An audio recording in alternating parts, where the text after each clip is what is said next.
Welcome back friends. In the last two lectures we have talked about Cartesian coordinate system and cylindrical coordinate system. Now it's a time to discuss about third coordinate system, that is spherical coordinate system. Now spherical coordinate system means a certain structure is having a geometry of sphere. A simple example I will give. You go to the watermelon merchant and you ask him, give me a watermelon. The second question you ask him, whether it is red from inside. He said yes. And how you check that? He cuts a square piece from that watermelon, and just try to understand. A square piece is cut from the center, a piece will be shown to you, and once again that piece is kept back into the watermelon. Now that watermelon piece you consider, that watermelon piece is nothing but our spherical coordinates. How to find that? Now any point on that surface which is cut by that merchant, now if I just cross it here and the point P is marked, and if someone asks me what are the coordinates of this particular point P, the point P will be definitely at the radius. Yes, it is having first coordinate will be of radius.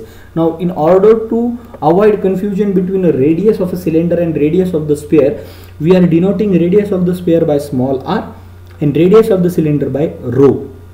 Now in the cylindrical coordinate system, we were traveling along the curvature of the cylinder, where we are having only one curved path, where we have got one azimuth, that is phi. Here phi is applicable. See the third coordinate, if you can see phi, the phi in the cylindrical coordinate system and phi in the spherical coordinate system are one and the same.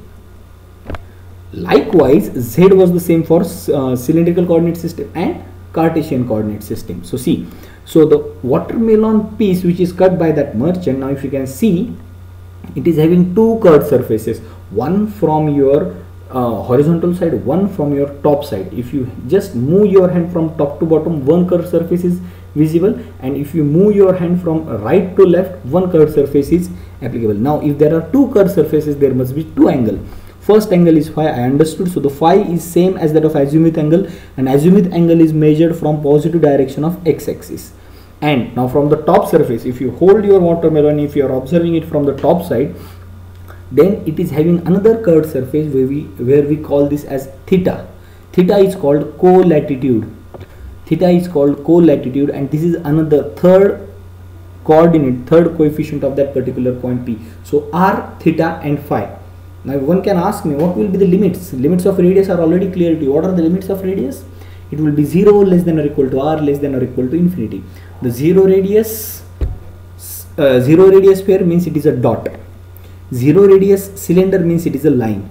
So if it is a zero radius sphere means it is a dot. Now what will be the limits of phi if I am looking from here? See, if I just rotate this particular point from here, it is looking like a cone. See, I will take this OP line, I will call this as O for a time being, OP line, and I am just revolving around this particular z axis. Now what will be the axis I will get here?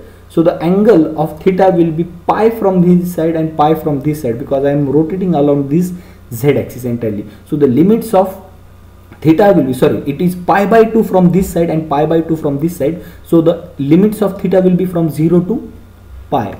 See, once again I will repeat. If I take this O as a center and OP as a radius and start revolving, and assume that you are at this top surface and you are observing this particular thing. Now if you are observing, it looks like a cone. It's look like a cone because we have a center point and we are revolving one line around this particular z axis. It looks like a cone, and the conical structure is formed. Yes, it is.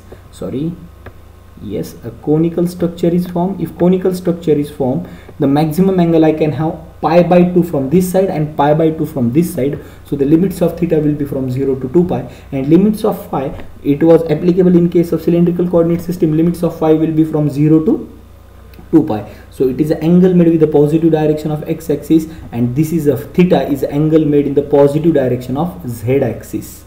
So this is pi by 2 maximum from this side and pi by 2 maximum from this side, and that's why the limits of theta will be from 0 to pi and limits of phi will be from 0 to 2 pi. This is the I can understand, because just listening to the video it might become difficult for you to understand how these coordinate systems are rotated. So for that, one more animation like a thing where this coordinate system is definitely understood by you, because it's difficult for you to just imagine to see from top side, see from bottom side, how to understand these limits of theta and phi and how this coordinate system is represented. For that I am giving you two animations. Those animations I will share with you and you can go through it. And this is a spherical coordinate system. So let's revise the things. The coefficients of rectangular coordinate system x comma y comma z, coordinates of cylindrical coordinate system rho comma phi comma z, and what are the coefficients of spherical coordinate system? It will be r comma theta comma phi. The z in the Cartesian and z in cylindrical is same. Phi in the spherical and phi in the cylindrical is one and the same. So this that's it for this spherical coordinate system. But the next point arises, as we have gone through the conversion of one coordinate system into another in the cylindrical to Cartesian, is it applicable here? Yes, it is applicable here. Look at this particular parallelogram. It is exactly same. It is exactly same. Yes. Now I will just rub this part and just see. So this parallelogram is same, and now the point P is rotated, where I am having this point P is represented as x comma y comma z, r comma theta comma phi, and rho comma phi comma z. So what are the coordinates? So from this origin I will draw a line which is having a radius of small r.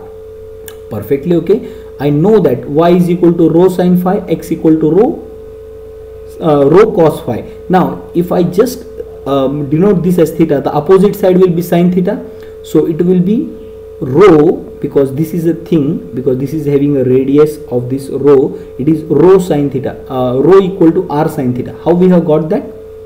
Rho equal to r sin theta. Since this is once again a right angle triangle, this is a right angle triangle, this is theta, so adjacent side will be cos theta. So cos theta, if someone asks you, cos theta is equal to opposite upon, sorry, cos theta is equal to adjacent upon hypotenuse. Hypotenuse is r, so z equal to r cos theta.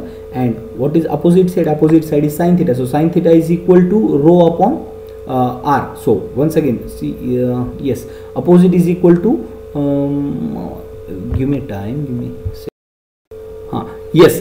So this is axis which is parallel to this particular. So as since it is also a parallelogram, if I draw this as a parallelogram, if this is rho, this will be rho, so rho equal to r sin theta. If rho equal to r sin theta, once again I will apply the concept of this trigonometric identities where Pythagoras theorem is applicable, and let's understand this.